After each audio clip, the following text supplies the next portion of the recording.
এটি হলো আমাদের এলাকা বাবাই বুটগড় 11 নম্বর ওয়ার্ড সরকারি আজাদ প্রাথমিক বিদ্যালয়ের পিছনে পানি ডিঙির পিছনে আমাদের জায়গা।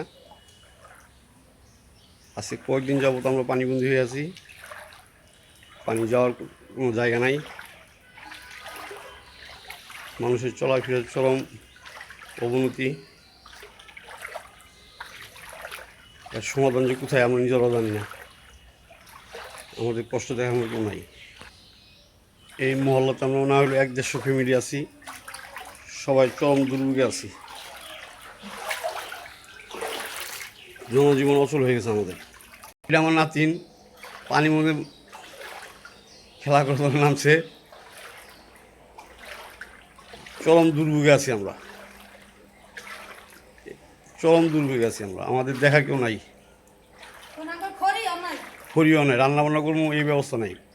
চলো আমাদের পানি, বাড়ি ঘরে পানি।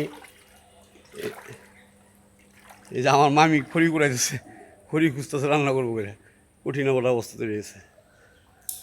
এই যে আমার ছোটো ভাই রায়ন মাছ ধরছ তাহলে কেমনি? 1 হাঁটুর উপরে পানি, করুণ অবস্থা রে ভাই। আমাদের আজকে যদি বৃষ্টি হয় হয়তো অনেকের ঘরে পানি ঢুকবো। কঠিন সমস্যায় পড়ে আছি আমরা। এন থেকে আমাদের বাচ্চার উত্তম কিছু হয়েছি না, দেখারও কেউ নাই। জামালপুর শহরে যে হারে রাস্তা ড্রেন উঁচা করতেছে, রাস্তা ড্রেন উঁচা করে আসলে পানি নিষ্কাশন করা সম্ভব না। এরা ইঞ্জিনিয়ার কী খায় লেখাপড়া করছে আল্লাহ ভালো জানে। ড্রেন রাস্তা উঁচা যদি সমাধান হইতো তাহলে এই পানিগুলো আটকিত না, কারণ পুরো শহর হলো নিচা, ড্রেন আর রাস্তা করতেছে উঁচা। খুব কঠিন অবস্থা। প্রত্যেকটা বাড়িঘর মনে হয় আমরা একটা দ্বীপের ভিতরে আছি, ভাসমান দ্বীপ। আমাদের বাড়ির রাস্তার পুরো ডুবে আছে।